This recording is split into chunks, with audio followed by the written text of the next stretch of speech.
Doctor A के ओझा online class में आप सभी का स्वागत है।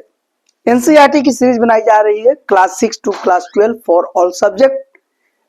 हिस्ट्री और इकोनॉमिक्स को शुरू किया गया है।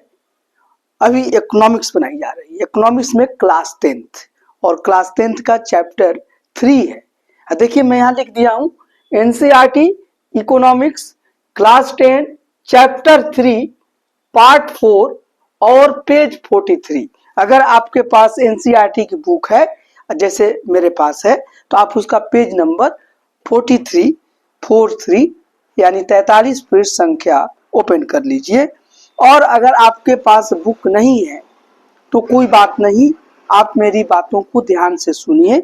मैं एक एक शब्द पर डिस्कशन करता हूं और एक एक लाइन पढ़ता हूं, छोड़ता कुछ भी नहीं हूं।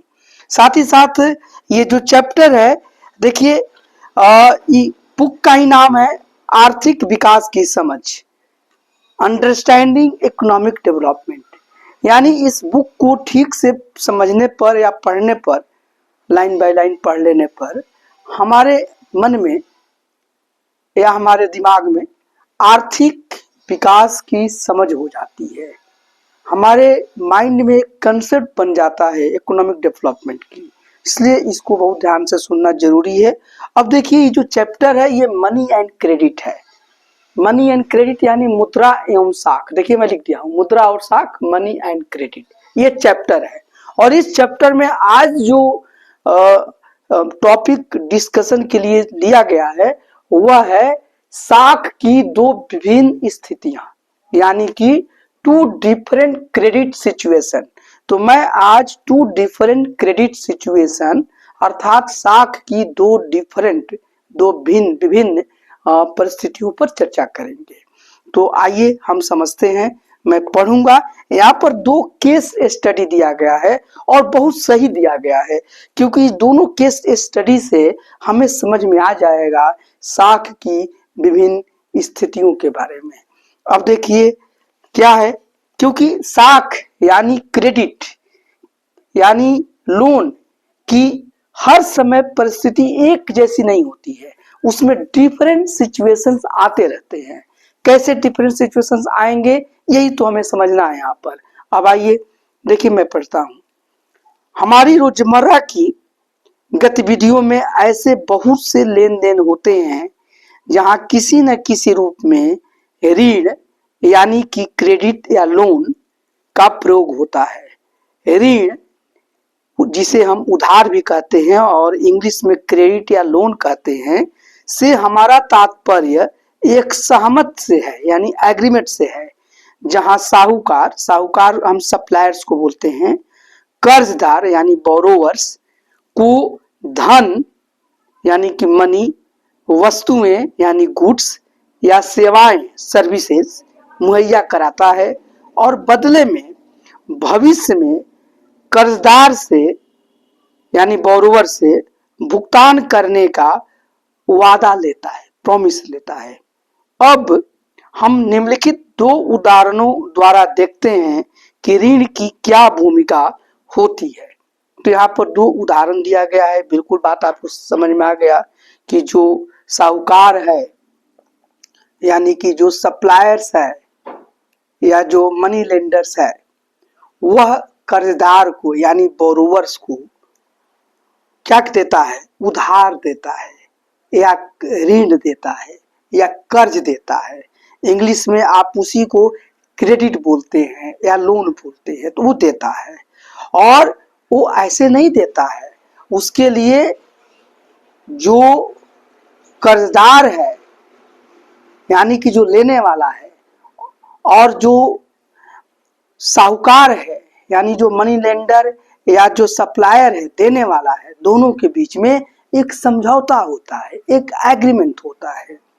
और उस एग्रीमेंट में जो बोरोवर्स है एक वादा करता है, और वादा क्या करता है कि वह भुगतान कैसे करेगा। और जाहिर सी बात है कि कुछ समय के बाद वो भुगतान करने का वादा करता है, और जब वादा करता है उसमें तो वो सम्मिलित होता है कि जो जितना धन लेता है उस धन को में कुछ ब्याज के रूप में, इंटरेस्ट के रूप में कुछ जोड़ के देता है। और तभी जो साहूकार है कर्जदार को धन मुहैया कराता है। अब देखिए, अब यहाँ पर दो उदाहरण दिया गया है और दोनों उदाहरण को हम समझेंगे। पहला उदाहरण है यहाँ पर फेस्टिवल सीजन का। पहला क्या है? त्योहार का मौसम। मैं यहाँ लिख देता हूं, देखिए, त्योहार का मौसम। त्योहार का मौसम, हमारे यहाँ तो भारत जो है वो त्योहारों का देश है। This is the country of festivals. तो इसको हम बोलते हैं फेस्टिवल सीजन्स। फेस्टिवल सीजन्स, ठीक है। तो फेस्टिवल सीजन्स की बात हो रही है और यहाँ पर जो त्योहार का मौसम होता है, अब उसमें उसकी चर्चा हम करने जा रहे हैं। पहला केस है, इसमें क्या है? अब से 2 महीने बाद त्योहार का मौसम है और जूता निर्माता सलीम के पास शहर के एक बड़े व्यापारी से 3000 जोड़ी जूते की मांग आती है, जिसे 1 महीने के अंदर पूरा करना है। तो एक है यहाँ पर एक जूता निर्माता है और वह क्या है? सलीम है। तो देखिए यहाँ पर दो चार कैरेक्टर हैं, थोड़ा समझ लीजिए और सुनिए, मेरी बहुत ईमानदारी से आप इसको सुनिए और आपको पूरा बात समझ में आ जाएगा। तो जूता निर्माता सलीम है, ठीक है ना।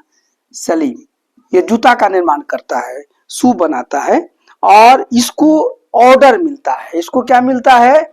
इसको ऑर्डर मिलता है। ऑर्डर जानते हैं ना। तो इसको एक तरीके से ऑर्डर मिलता है, यानी कि मांग आती है, ठीक है ना। मांग मिलता है किससे? बड़े व्यापारी से। ऑर्डर मिलता है बड़े व्यापारी से। बड़े व्यापारी यानी बिग ट्रेडर से, बड़े व्यापारी से इसको ऑर्डर मिलता है, ठीक है ना। क्या ऑर्डर मिलता है इसको? ऑर्डर मिलता है 3000 जोड़ी, 3000 जोड़ी माने 3000 पेयर जूते की। 3000 पेयर जूते की ऑर्डर मिलता है, 1 महीने में देना है। क्या? 1 मंथ में, 1 माह में, 1 माह, 1 मंथ। तो बिल्कुल बात क्लियर है कि सलीम एक जूता निर्माता है, जूता बनाता है। इसको इसके पास एक खूबसूरत ऑर्डर आ जाता है।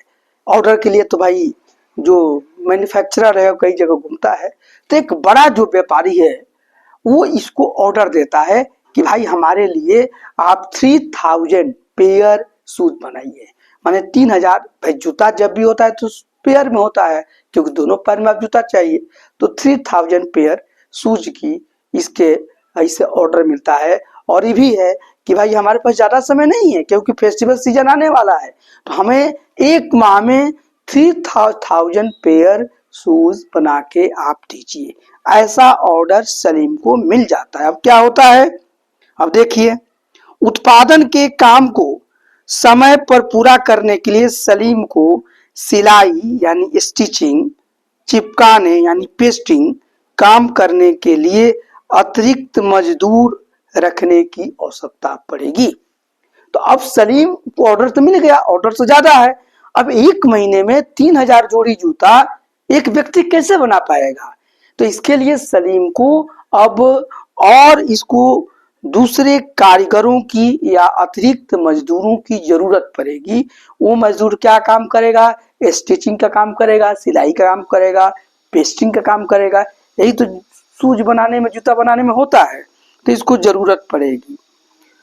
उसे कच्चा माल भी खरीदना है। भाई ये तो छोटा आदमी है ना सलीम, तो अब इतना ज्यादा 3000 जूतों को तो माल पहले से रॉ मटेरियल रखता नहीं है, तो उसे रॉ मटेरियल भी खरीदना है, ठीक है। इन सभी खर्चों को पूरा करने के लिए सलीम को 2 स्रोतों से ऋण लेता है सलीम जो है। अब देखिए अब क्या होता है कि अब तो जो खर्चा है, इन खर्चों के लिए 2 माध्यम से वो क्या करता है? लोन लेता है, क्रेडिट लेता है। क्योंकि उसको पैसे चाहिए। अब इतना ज्यादा पैसा वो रखा नहीं है कि इन्वेस्ट कर दे, तो उसे पैसे के लिए लोन या क्रेडिट लेना पड़ेगा, कर्ज लेना पड़ेगा। पहला, वह चमड़ा व्यापारी को चमड़ा अभी देने का प्रस्ताव रखता है और बाद में भुगतान करने का वादा करता है। वो दो तरीका अपनाता है, एक ही आदमी पर, एक ही सोर्स पर पूरा बोझ नहीं डालता है।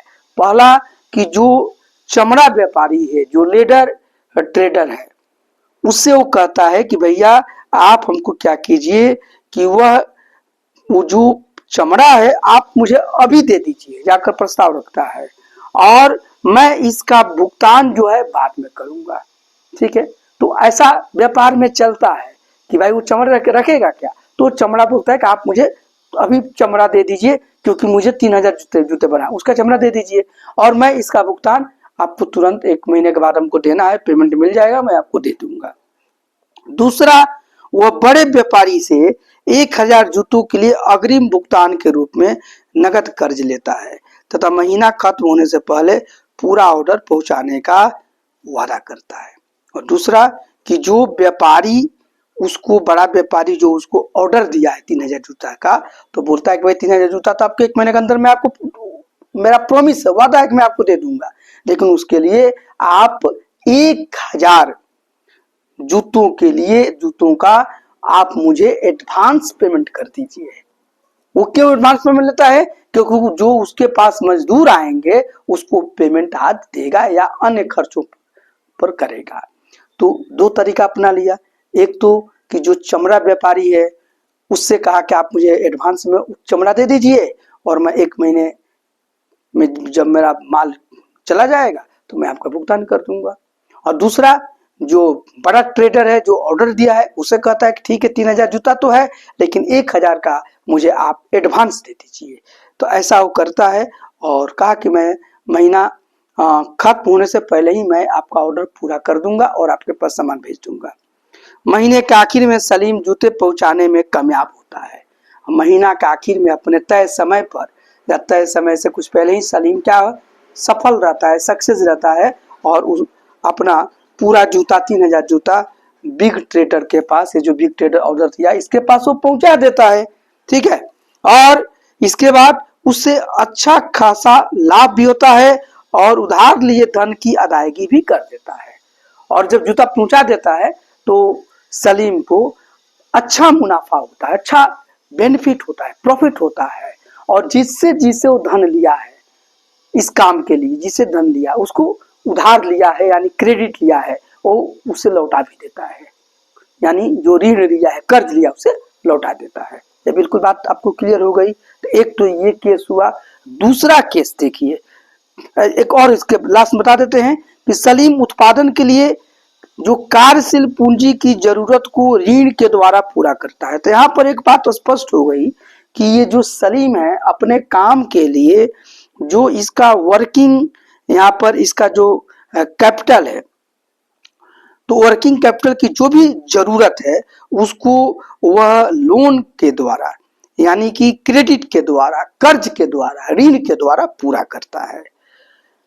और जो ऋण या क्रेडिट उसे उत्पादन के कार्यशील खर्चों तथा उत्पादन को समय पर पूरा करने में मदद करता है।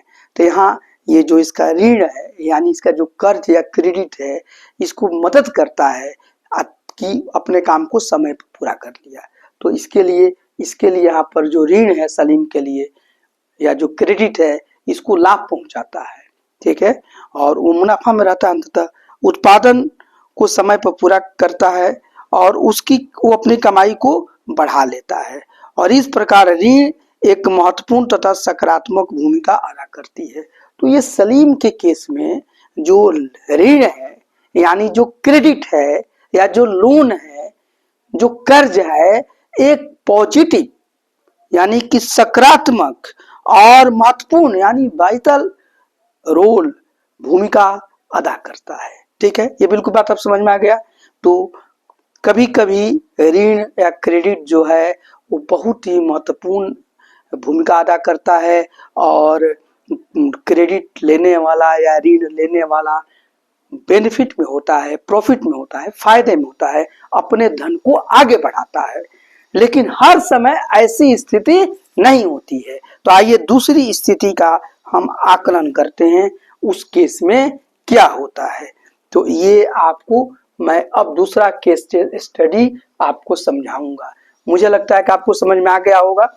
डॉक्टर ए के ओझा यूट्यूब चैनल को अभी तक आप सब्सक्राइब नहीं किए हैं तो प्लीज कर लीजिए, आपके लिए बहुत ही फायदेमंद है, क्योंकि मैं कोशिश करता हूं कि बातों को बहुत सरल तरीके से आपको समझा दूं और आप इसे अपने दोस्तों को शेयर भी करें ताकि वो भी बेनिफिटेड हो।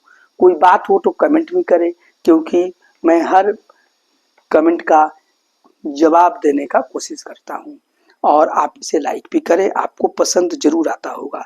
अब देखिए दूसरा मैं केस स्टडी को समझा रहा हूं। ये क्या है? स्वप्ना की समस्या। स्वप्ना एक औरत है, तो स्वप्ना की समस्या, इनके समस्या को देखिए। एक में तो फायदा रहा, जो हम फेस्टिवल सीजन की हमने जो बात किया, ये क्या है? ये है स्वप्नाज प्रॉब्लम। स्वप्नाज प्रॉब्लम। अब इस पर थोड़ा हम चर्चा करें। दोनों से हमको साख की तो विभिन्न स्थितियां, यानी कि 2 डिफरेंट क्रेडिट सिचुएशंस की समझ होगी। अब इसमें देखिए, एक छोटी किसान स्वप्ना अपनी 3 एकड़ जमीन पर मूंगफली उगाती है। बहुत सिंपल बात है कि स्वप्ना जो है एक स्मॉल फार्मर है, छोटी किसान है, और उसके पास 3 एकर्स लैंड है, यानी 3 एकड़ जमीन है, और उस पर वह मूंगफली यानी ग्राउंड नट उगाती है और उसकी खेती करती है। वह इस उम्मीद पर कि फसल तैयार होने पर कर्ज को अदा कर देगी, खेती के खर्चे के लिए साहूकार से ऋण लेती है। स्वप्ना को उम्मीद है कि जब फसल तैयार हो जाएगी तो वह जो लोन या क्रेडिट या ऋण या कर्ज ले रही है उसे वो अदा कर देगी, और इसी उम्मीद पर, इसी होप से वह कर्ज ले लेती है। किससे कर्ज लेती है? वह साहूकार से कर्ज लेती है, मनी लेंडर से कर्ज लेती है।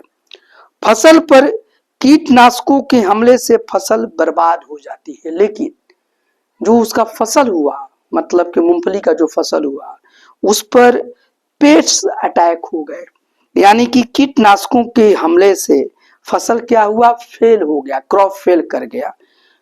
हालांकि स्वप्ना फसल पर महंगी कीटनाशक दवाइयां छिड़कती हैं, उसे कोई खास फर्क नहीं पड़ता।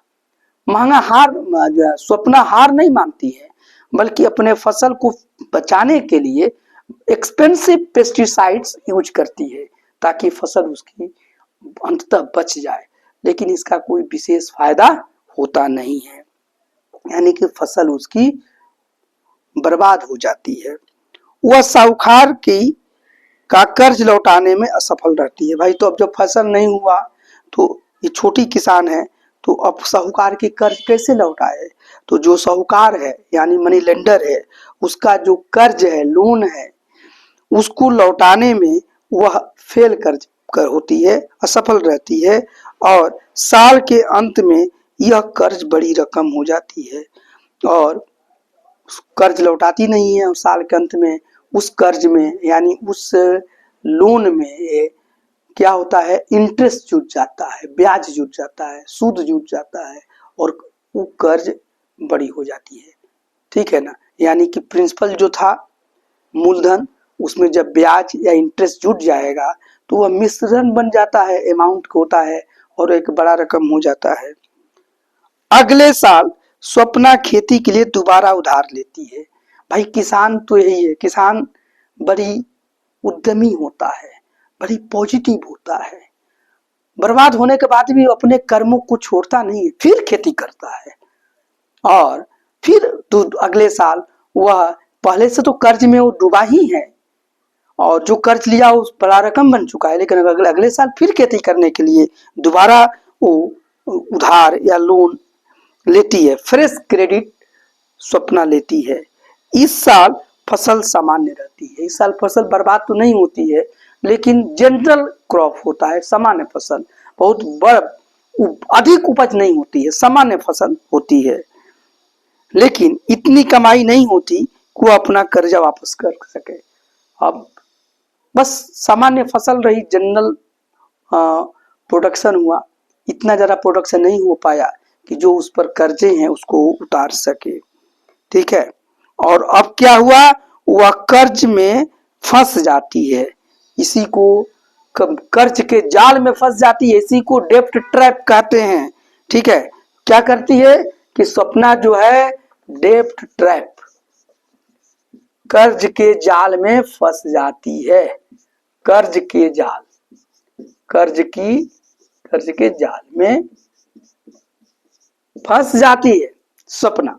ठीक है ना, और उसे कर्ज चुकाने के लिए अपनी जमीन का कुछ हिस्सा बेचना पड़ता है। जब कर्ज के जाल में स्वप्ना फंस जाती है तो अपने कर्ज को चुकाने के लिए इसे क्या करना होता है, कर्ज चुकाने के लिए जमीन के कुछ टुकड़े को बेचना पड़ता है। कर्ज चुकाने के लिए, देखिए कितनी दुखद बात है, चुकाने के लिए जमीन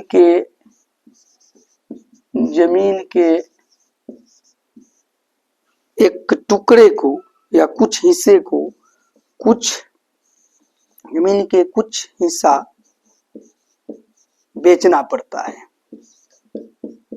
बेचना पड़ता है। ये मैं क्यों पढ़ा रहा हूं, ये स्वप्ना का केस है, लेकिन ये सिर्फ स्वप्ना की बात नहीं है, ये हमारे देश के छोटे किसानों की समस्या है।